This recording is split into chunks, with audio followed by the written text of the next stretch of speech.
Anda kembali di Kabar Pagi pemirsa, hingga saat ini terdapat 4 kabupaten di mana hewan ternaknya terjangkit penyakit mulut dan kuku. Berdasarkan data Dinas Peternakan Jawa Timur sendiri, Sidoarjo termasuk yang terbesar, yaitu ditemukan 765 ekor sapi dan kerbau yang tersebar di 13 kecamatan. Meski dinyatakan kabupaten yang termasuk terjangkit penyakit mulut dan kuku, pasar daging sapi di Krian Sidoarjo, Jawa Timur berjalan seperti biasanya pada Selasa malam. Pasar ini memasok kebutuhan daging sapi tak hanya untuk wilayah Sidoarjo, namun juga Surabaya, Gresik, Pasuruan hingga Mojokerto. Meski begitu, para pedagang ini mengaku kurangnya pasokan sapi daging dari para peternak dan tidak mengetahui akan adanya penularan penyakit mulut dan kuku pada sapi. Bahkan pasca lebaran ini daging sapi mengalami kenaikan harga mencapai Rp120.000 per kilogram yang sebelumnya hanya berkisar antara Rp95.000 hingga Rp100.000 per kilogramnya.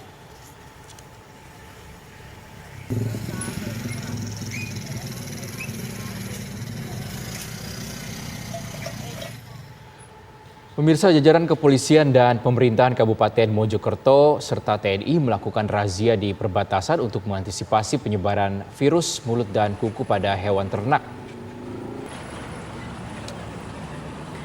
Hal ini dilakukan setelah Kabupaten Mojokerto masuk daerah yang wajib melakukan lockdown terhadap pembatasan lalu lintas ternak sapi dan aktivitas jual beli sapi potong dengan menutup 4 pasar hewan.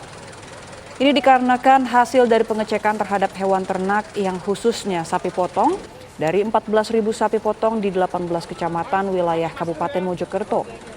616 positif terkena virus penyakit mulut dan kuku, 6 sapi mati dan 4 sapi terpaksa dipotong. Razia dilakukan untuk mengantisipasi peredaran dan penyebaran virus mematikan terhadap hewan ternak sapi ini. Kegiatan ini juga merupakan instruksi Presiden untuk pihak kepolisian melakukan pemantauan dan mengantisipasi pergerakan sapi potong di kawasan daerah yang diterapkan lockdown terhadap virus PMK pada sapi potong.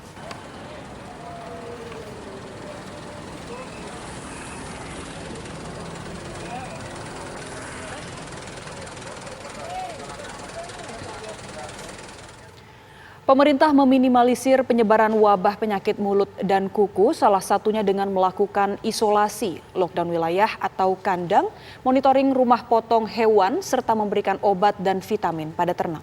Mentan juga menyatakan PMK tidak menular ke kesehatan manusia.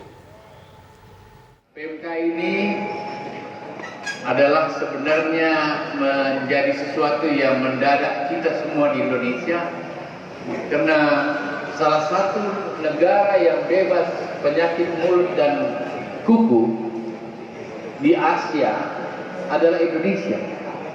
Dan dari tahun 1090 tidak ada lagi PMK. Tidak seperti negara-negara lain. Dan ternyata dalam beberapa hari yang lalu, katakanlah sebelum Idul Fitri, hari ini kita harus berhadapan dengan kenyataan ada PMK.